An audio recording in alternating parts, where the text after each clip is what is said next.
झांसी में आज दिनांक 27/11/2024 को राष्ट्रभक्त संगठन एवं बुंदेलखंड समृद्धि परिषद के केंद्रीय अध्यक्ष अंचल अड़जरिया के नेतृत्व में एक ज्ञापन नगर आयुक्त नगर निगम झांसी को दिया गया। ज्ञापन के माध्यम से झांसी के आम जनमानस की ट्रैफिक से संबंधित समस्याओं की ओर ध्यान आकृष्ट कराया गया।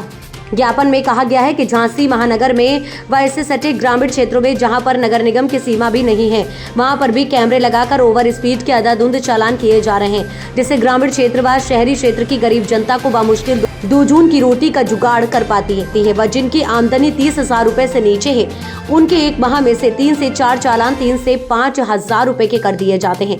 इस तरह से झांसी के छोटे छोटे पॉइंट पर ट्रैफिक दरोगा सिपाही खड़े होकर दिन भर 2 पहिया वाहन चालकों 4 पहिया वाहन को रोककर हाई सिक्योरिटी प्लेट के नाम पर, सीट बेल्ट के नाम पर, हेलमेट के नाम पर हजारों रुपए के चालान कर रहे हैं। अमित गुप्ता ट्रैफिक सिपाही जैसे और अनेकों सिपाही हैं जो आमजन के साथ बदसलूकी गाली गलौज करते हैं। जब व्यक्ति अपना कसूर पूछता है तो धमकार कर कहते हैं कि इनकी गाड़ी ट्रैफिक कार्यालय ले जाओ, लेकिन उस व्यक्ति की गलती नहीं बताते और वर्दी की आड़ में सरेआम गुंडागर्दी करते हैं। अपना टारगेट पूरा करने के चक्कर में दोषी न होने पर भी जबरदस्त चालान काटे जा रहे हैं, जबकि गति सीमा 60 से अधिक होने पर ही चालान होने की बात कही गई।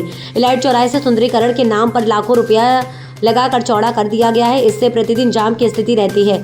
100 मीटर की दूरी पर चौराहों पर लाइट और कैमरे के आधार पर चालान हो रहे हैं, जबकि मुख्य लाइट चौराहा पर ही लाइट कैमरे के आधार पर कोई चालान नहीं हो रहा है। तो फिर अन्य चौराहों पर व झांसी महानगर की सीमा के एंट्री पॉइंटों पर खड़े होने वाले ट्रैफिक कर्मी दिन रात चेकिंग के नाम पर वसूली करने में लगे रहते हैं। येलो लाइट होने पर चालान किया जा रहा है। झांसी की ये भीषण समस्या है। आज नगर निगम आकर के हम लोगों के द्वारा जो झांसी के अंदर गलत तरीके से चालान किए जा रहे हैं, कुछ ट्रैफिक सिपाहियों के द्वारा जिस तरह से अभद्रता की जा रही है आम जनमानस के साथ में, उसको लेकर के आज हमने नगर आयुक्त से मुलाकात की और उप नगर आयुक्त से मुलाकात की। स्मार्ट सिटी के जीएम से भी मिले, साथ ही साथ जो कर अधिकारी हैं उनसे भी वार्ता की, उनसे भी मिले आज हम आकर के।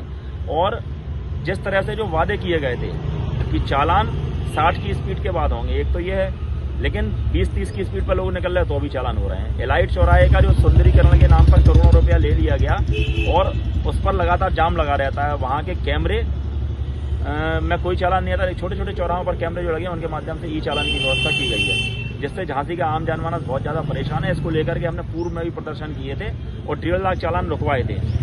उन चालानों पर कोई निर्णय अभी तक नहीं हो पाया। इसी तरह से गृहकर की जो समस्या है, गृहकर 8 से 10 गुना बढ़ा दिया गया, तो वो गृहकर कम हो। जो सर्वे किया गया वो किस हिसाब से किया गया पता नहीं है, तो सर्वे दोबारा कराया जाए, लोगों का गृहकर कम किया जाए और साथ ही साथ चालान जो हुए उन चालानों को माफ़ किया जाए और आगे से कैमरों की इस प्रकार की व्यवस्था की जाए कि 60 के नीचे किसी भी गाड़ी का चालान ना हो।